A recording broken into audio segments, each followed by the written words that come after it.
ఆంధ్రప్రదేశ్ ప్రజలకి, ఆంధ్రప్రదేశ్ వాహనదారులకి పిడుగులాంటి వార్త ఇది. నేషనల్ హైవేలు వేసే టోల్తో ఇబ్బంది పడుతున్న ప్రజలకి ఆంధ్రప్రదేశ్ స్టేట్ రోడ్లు కూడా టోల్ వసూలు చేసే ప్రణాళికలో ప్రభుత్వం ఉన్నట్లు తెలుస్తుంది. మొన్న ఒక వీడియోలో చెప్తే చాలా మంది ఫేక్ ప్రచారం అంటూ, ఇన్ఫర్మేషన్ లేకుండా మాట్లాడకూడదంటూ చాలా మంది సూచనలు ఇచ్చారు. కానీ ఈరోజు ప్రజాశక్తి ఒక ఆర్టికల్ వేసింది. సుమారుగా రాష్ట్రంలో 14 రోడ్లకి టోల్ వసూలు చేసే కార్యక్రమంలో చంద్రబాబు నాయుడు ప్రభుత్వం ఉన్నట్లు తెలుస్తుంది.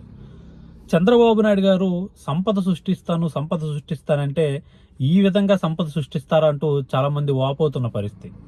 అయితే రాష్ట్రంలో సుమారుగా 14 రోడ్లకి ఇప్పటి వరకు మనకున్న ఇన్ఫర్మేషన్ ప్రకారం 14 రోడ్లకి టోల్ వసూలు చేసే ప్రణాళిక వేస్తున్నట్లు తెలుస్తుంది.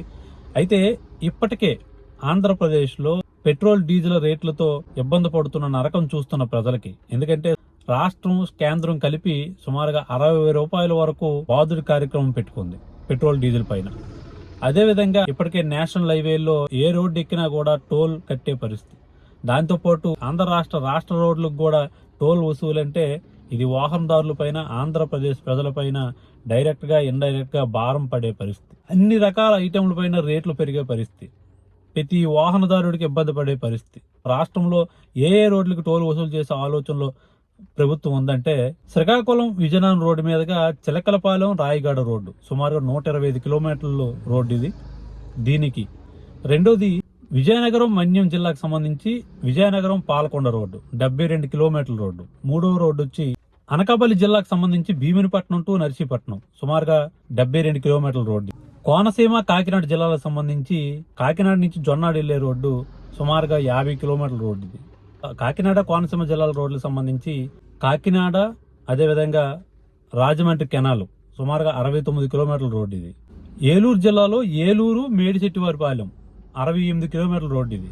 ఇది కూడా ఏలూరు జిల్లాయే. ఏలూరు జంగారెడ్డి గూడెం రోడ్డు సుమారుగా 62 కిలోమీటర్లు. 8వ రోడ్డు వచ్చి west Godavari to Eluru, Narasapuram to Ashwaraopeta సుమారుగా 117 కిలోమీటర్ల రోడ్డు ఇది. గుంటూరు బాపట్ల జిల్లాలకు సంబంధించి గుంటూరు బాపట్ల రోడ్డు 50 కిలోమీటర్ల రోడ్డు. 10వ రోడ్డు వచ్చి గుంటూరు జిల్లాలో గుంటూరు పర్చూరు రోడ్డు 42 కిలోమీటర్ల రోడ్డు ఇది. గుంటూరు జిల్లాలో మంగళగిరి టు నారాకోడూరు రోడ్డు సుమారుగా 40 కిలోమీటర్ల రోడ్డు ఇది. ప్రకాశం జిల్లాలో చినారకట్ల ఒంగోలు రోడ్డు 61 కిలోమీటర్లు ఇది. తిరుపతి జిల్లాలో శ్రీకాళహస్తి టు సత్యవేడి రోడ్డు 48 కిలోమీటర్లు ఇది. అనంతపురం కర్నూలు జిల్లాలకు సంబంధించి గుత్తి సిరిగొప్ప రోడ్డు 110 కిలోమీటర్లు. సుమారుగా రాష్ట్రంలో 14 రోడ్లు ఇప్పటి వరకు ఉన్న ఇన్ఫర్మేషన్ ప్రకారం 14 రోడ్లు 1000 కిలోమీటర్లు సంబంధించి టోల్ వసూలు చేసే ఆలోచనలో ప్రభుత్వం ఉన్నట్లు తెలుస్తుంది. రోడ్లు వేయడానికి సంపద సృష్టించి రోడ్లు వేస్తాం, సంపద సృష్టించి సంక్షేమ పథకాలు ఇస్తాం, సంపద సృష్టించి ఇన్ఫ్రాస్ట్రక్చర్ డెవలప్ చేస్తాం, సంపద సృష్టించి రాష్ట్రంలో ఉన్న అప్పులన్నీ తీరుస్తాం, సంపద సృష్టించి విద్యార్థులకు ఉద్యోగాలు కల్పిస్తాం, సంపద సృష్టించి రాష్ట్రాన్ని ధనిక రాష్ట్రంగా తయారు చేస్తాం, సింగపూర్లో తయారు చేస్తాం, మలేషియాలో తయారు చేస్తాం అని చెప్పుకొచ్చిన కూటమి ప్రభుత్వం మాటలన్నీ ఈరోజు వింటుంటే ప్రజలు నవ్వుకునే పరిస్థితి.